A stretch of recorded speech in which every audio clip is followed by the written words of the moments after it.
जी अस्सलाम वालेकुम नाज़रीन, breaking news with Awan Shirazi की एक और अहम एपिसोड के साथ मैं आपको सैयद अवन शिराजी हाजिर खिदमत हूँ। नाज़रीन, आपने हमारा यूट्यूब चैनल सब्सक्राइब कर रखा है, जिन अहबाब ने नहीं किया वो कर लें, क्योंकि हम एक्सक्लूसिव खबरें आपके सामने लाते हैं।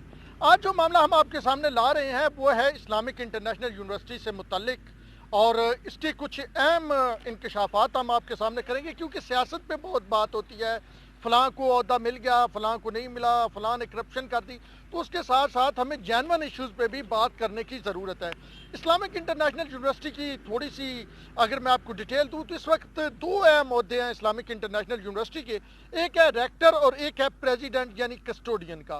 रेक्टर इस वक्त हैं मासूम यासीन ज़ई साहब, और कस्टोडियन है डॉक्टर अहमद यूसुफ अद-दरवेश। दोनों दूसरी टर्म के लिए जो है दूसरी टर्म में ये ऑफिस जो है इसमें पर्क्स एंड प्रिविलेज इंजॉय कर रहे हैं।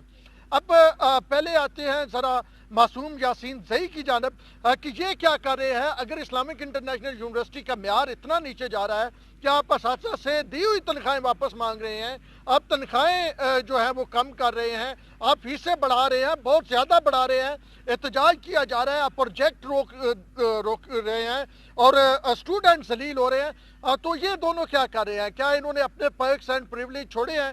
तो अब दोनों में लड़ाई शुरू हो गई। दोनों जो एक ही थाली में खाते थे, यानी एक दोस्त थे, बड़े करीबी दोस्त थे, और जब दरवेश साहब के लिए गया कि जी इनको दोबारा 4 साल के लिए प्रेसिडेंट लगाया जाए, तो सबसे बड़े उनके हामी जो थे मासूम यासीन ज़ई थे।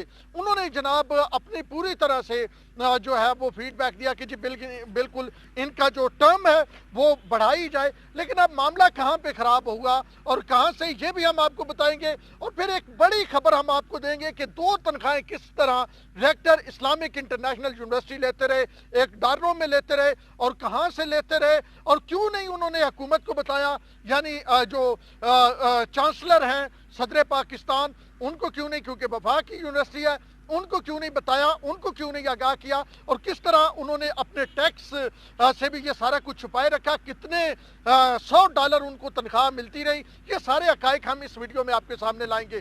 थोड़ा सा मैं आपको ये बताता चलूँ कि दोनों के दरमियान लड़ाई हुई। HEC को एक खत लिखा मासूम यासीन ज़ई साहब ने। HEC के चेयरमैन है डॉक्टर तारिक बनूरी, उनको खत लिखते हैं यासीन जो हैं यासीन ज़ई साहब रेक्टर हैं कि जनाब जो भी मसाइल हैं वो मसाइल सदर की जानब से है। सदर की वजह से जो एकेडमिक है, बेड गवर्नेंस है, एकेडमिक की कमज़ोरी है, ये सारी सदर दरवेश साहब की वजह से है। और बड़ी डिटेल में एक पूरी वो चार्जशीट जो है अहमद यूसुफ दरवेश के खिलाफ HEC को लिखते हैं। और वही साहब जो एक्सटेंशन के सबसे बड़ी हामी थे, उन्होंने एक पूरा आप कहें कि उनके खिलाफ पलंदा तैयार किया, उनके खिलाफ एक चार्जशीट तैयार की कि ये वो मसाइल हैं जिनकी वजह से ये मामलात ख़राब हो रहे हैं यूनिवर्सिटी के। और यूनिवर्सिटी को अगर तबाह करने का कोई एक शख्स जिम्मेदार है, मतलब इन अदर वर्ड्स, ये जुमले तो नहीं, इन अदर वर्ड्स वो यही कहते थे कि जी ये सदर साहब है। अब ज़रा हम आते हैं मासूम यासीन ज़ई साहब की तरफ कि वो क्या ले रहे थे, कहाँ से ले रहे थे, कैसे पता चला, किस मद में ले रहे थे, कौन से बैंक अकाउंट में उनके पैसे जा रहे थे। रेक्टर की जो सैलरी है वो MP1 स्केल के ऑफिसर के बराबर होती है, और इस वक्त जो सैलरी इब्तदाई है पर्क्स एंड प्रिविलेज के अलावा वो है 5,32,000 रुपया MP1 ऑफिसर की सैलरी है। यानी मासूम यासीन ज़ई साहब हुकूमत पाकिस्तान से 5.5 लाख से ज़ायद सैलरी जो है वो ले रहे हैं, बाकी पर्क्स एंड प्रिविलेज डाल के जो वो MP1 ऑफिसर की सैलरी ले रहे हैं। लेकिन उन्होंने इसमें बस नहीं की, बल्कि उसके साथ साथ वो $2700 जो तकरीबन 4.5 लाख पाकिस्तानी रुपया बनता है वो सऊदी अरब से भी सैलरी दे रहे थे। और साबका प्रो चांसलर सलमान अब्दुल्ला अबाखेल, जिनका सऊदी अरब की शाही जो सऊदी अरब के कहें कि शाही एडमिनिस्ट्रेशन है उसके साथ तल्लक है, उससे वो $2700 पर मंथ चेक की सूरत में ले रहे थे। और वो जनाब मुख्तलिफ बैंकों में अकाउंट खुलवा रखे थे उन्होंने, और वहाँ पे वो जमा करवाते थे, और इसका कभी भी उन्होंने कोई टैक्स रिटर्न नहीं जाहिर किया, किसी को नहीं बताया, चांसलर को नहीं बताया, उन्होंने किसी को, बोर्ड ऑफ गवर्नर, किसी फोरम पे उन्होंने नहीं कहा कि जनाब मुझे कोई पैसे वहाँ से भी मिलते हैं। اب اس بیرون ملک ساری کا مطلب ریکارڈ صرف یہی ہے کہ جو ان کے بینک اکاؤنٹس میں آ رہی تھی. اب ذرا اس سے آگے چلتے ہیں, آپ کو آگے کی کہانی جو ہے وہ سناتے ہیں کہ آگے پھر یہ معصوم یاسین زئی صاحب نے کیا کیا اور کس طرح معاملہ خراب ہوا, کس طرح پتہ چلا کہ یہ لے رہے ہیں. تو ذرائع کہتے ہیں کہ ریاض میں جب ڈاکٹر سلمان جو ان کو $2700 بھیج رہے تھے کے خلاف کرپشن کی انکوائری سامنے آئی تو پھر ان کے پیسے رک گئے, کیونکہ یہ بھی پیسے بھیج رہے تھے تو انہوں نے ان کے پیسے بھی روک دیے, تو یہ سارے پیسے جو ہیں وہ رک گئے, جس کے بعد معصوم یاسین زئی صاحب بڑے فرسٹریٹ ہو گئے اس معاملے میں. اب انہوں نے جناب اسی حوالے سے پھر سعودی جو شہری تھا درویش یوسف درویش جو پریزیڈنٹ ایز اے پریزیڈنٹ کام کر رہا تھا, ان کی شکایت لگا دی کہ دیکھیں جی یہ معاملہ ہے اور فلاں فلاں.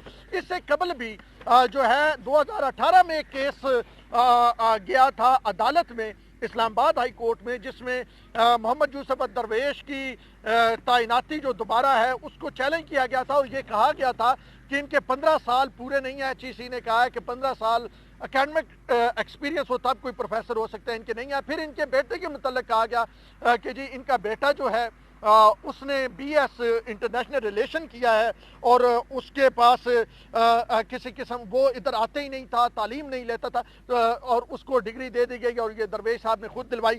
اور یہ بھی ہمارے ذرائع بتا رہے ہیں کہ یہ معاملہ بھی جو ہے وہ یاسین زئی جو ہے معصوم یاسین زئی صاحب ان کے بیک اپ کی وجہ سے گیا تھا. 2017 میں درویش صاحب نے ایک قطر کا افطار ڈنر تھا, اس کو بھی رکوایا تھا اور اس میں بھی ایک ایشو بنا تھا, وہ بھی ایک معاملہ ہے.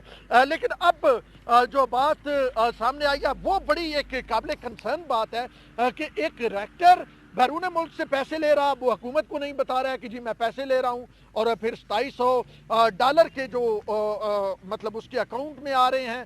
اور ابھی اس وقت بھی جو ہیں کچھ جو چیکس ہیں ان کی بھی تصویریں ہمارے تک پہنچی ہیں.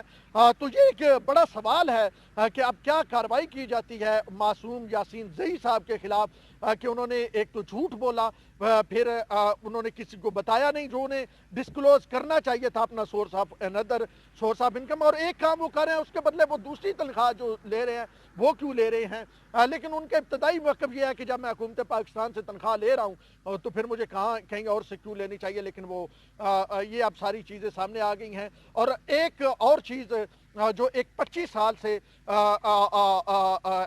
ٹیچنگ کے ساتھ منسلک شخصیت ہے, اس نے نام نہ بتانے کی جو شرط پہ ہمیں یہ بھی بتایا ہے کہ یہاں پہ ایڈمنسٹریٹولی معاملات بالکل تباہ ہو چکے ہیں اور جو تنخواہیں ہیں وہ تک صحیح طریقے سے ادا نہیں کی جا رہی. وہ ٹیچر جیسے ہم نے آپ کو پہلے بتایا جنہوں نے کہیں اور جابز کی چھٹیوں کے دوران ان کی چھٹیوں کی تنخواہیں واپس لے لی گئی. تو اب کہانی یہ ہے کہ دو اہم آفسز جن کو اکٹھا چلنا چاہیے تھا وہ آپس میں لڑ چکے ہیں, اور اس کی وجہ سے اسلامک انٹرنیشنل یونیورسٹی اسلام آباد جو ہے اس کا نظام تباہ و برباد ہو چکا ہے. اس وقت وہاں پہ ایڈمنسٹریٹولی وہاں پہ بالکل کام زیرو ہو رہا ہے, اور ساتھ میں جو ایک لسانی فسادات ہیں وہ نہ صرف اٹھ رہے ہیں بلکہ مذہبی فسادات کو بھی ہم دیکھ سکتے ہیں کہ جس طرح ایک جو مشرق وسطیٰ کے کچھ ممالک کا زور ہے جس طرح, اور کچھ ممالک کے افطار ڈنر بھی نہیں ہونے دیے جاتے. تو یہ وہ تمام معاملات تھے